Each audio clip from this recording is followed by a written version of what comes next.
Provavelmente você já ouviu falar do Apartheid. Foi um regime de divisão racial que aconteceu na África do Sul, mas existem algumas informações que vale a pena você saber. Eu sou Caio Santiago e esse é o Manual do Homem So Negro. water soak it, and then we can dip the cottons. A África do Sul foi colonizada principalmente por ingleses e holandeses.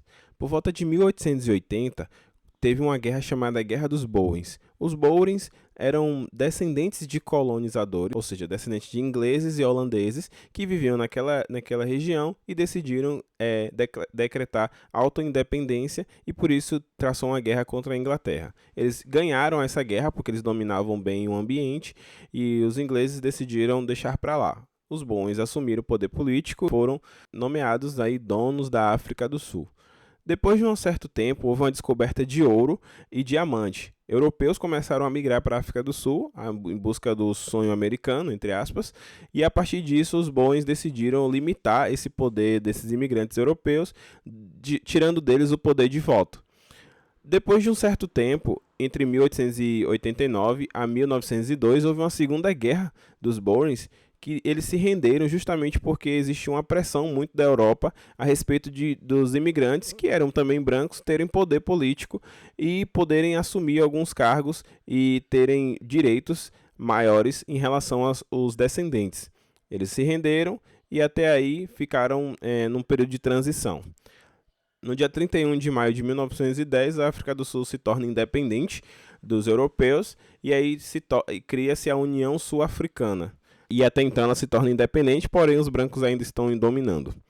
E aí você acha que depois que a África do Sul se torna independente, os colonizadores europeus vão embora e fica tudo bem. Errado. Aí é que torna-se pior ainda. Os negros eles já eram escravizados e já havia uma separação de raça ali, só que ela não era institucional. Ela acontecia de forma paralela. Então foi em 1910 que Louis Botha assumiu como primeiro-ministro, e assim que ele assumiu como primeiro-ministro dessa nova república, ele já começou a traçar planos diabólicos contra o povo negro. Nesse mesmo ano, ele já decretou uma lei que os negros não deveriam ter de forma alguma poder de voto. E aí, tirando o poder de voto, óbvio, ele não pode opinar, não pode definir, não pode fazer praticamente nada.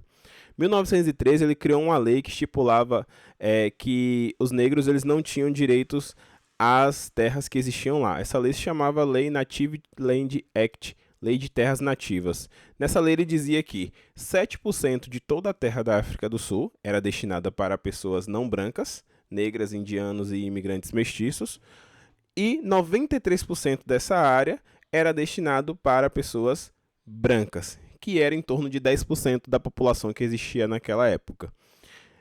Bom, depois disso, o Partido Nacional Sul-Africano assume em 1947 e um ano depois ele já começa a consolidar algumas leis segregacionistas, né? Essas leis elas começam a definir lugares onde as pessoas podem entrar ou não. Na verdade, essa Nacional Sul-Africana, esse partido, ele já entrou no slogan de política com o Apartheid como slogan. Ele já entrou na política com esse slogan. Como só eram os brancos que votavam, então tudo que ele falasse que era contra os negros e a favor dos brancos, óbvio que seria votado. E aí os negros eles tiveram que serem empurrados ao longo desse tempo para lugares chamados batustões, que eram uma espécie de favelas que eram distantes das áreas destinadas para os brancos, que era 93% do país. Então os batustões eles ficavam longe o suficiente das áreas destinadas para as pessoas brancas, porém não longe o suficiente para que as pessoas negras não pudessem ir trabalhar para os brancos. Inclusive existia leis que proibiam as pessoas negras de morarem em ambientes dos brancos. Elas só podiam morar nos ambientes onde pessoas brancas moravam se elas tivessem pelo menos trabalhado durante 10 anos para uma única família branca, ou se ela tivesse trabalhado 15 anos para famílias brancas diferentes. Então, mesmo que uma pessoa branca quisesse te dar uma casa num lugar desse, você não podia morar lá, a não ser que você tivesse servido a ela pelo menos 10 anos. Inclusive, era proibido desvincular contratos de trabalho com pessoas brancas. Ou seja, se você tinha um patrão e você não gostava do seu trabalho, ou ele lhe demitia, ou você nunca podia pedir para sair. Era complicado. Inclusive, 20 mil africanos foram retirados de Joanesburgo e foram destruídas suas casas para que construísse casas para pessoas brancas. Em 1953, já dava para ver lugares marcados onde as pessoas brancas poderiam entrar e as pessoas negras não. As instituições públicas, hospitais, praias, poucos lugares era disponível para pessoas negras e ainda quando existiam lugares disponíveis para pessoas negras, esses lugares eram limitados de forma separatista, ou seja, tinha um lado para pessoa branca e um lado para pessoa negra, uma sala para branco, uma sala para preto e por aí vai. Falando nisso, em instituições públicas, a educação foi mudada totalmente e foi criada a educação de Banto pelo primeiro-ministro. A educação de Banto foi uma forma de usurpar a educação das pessoas negras e tirar dela o poder do conhecimento. A educação de Banto era uma forma que ele trazia para ensinar apenas o básico de servidão para pessoas brancas. Então, os negros eles aprendiam apenas a servir. Eram ensinados trabalhos braçais, como lavar roupa, como limpar sapatos e etc.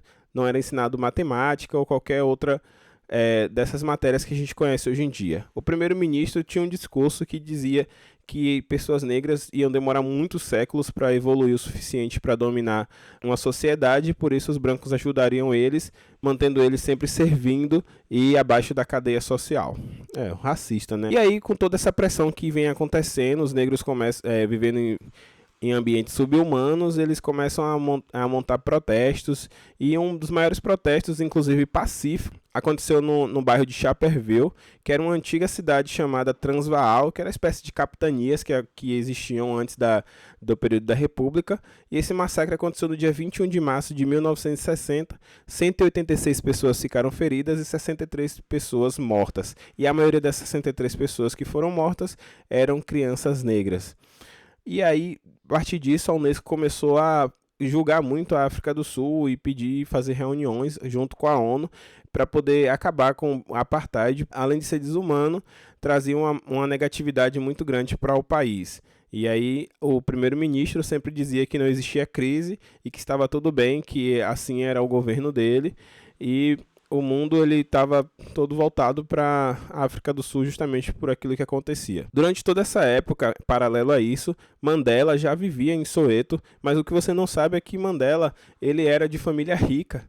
Ele abandonou sua família em Joanesburgo, foi morar em Soweto, e lá ele conheceu uma jovem, se casou com ele, que infelizmente acabou terminando com ele porque não aguentava mais ele viver apenas para o movimento. E ele montou primeiro o escritório de advocacia negra. Eu vou trazer um panorama dos 20 anos de apartheid feito pela Unesco, que mostrava como era distribuída a renda no país. População da época, 5 milhões de brancos para 20 milhões de negros.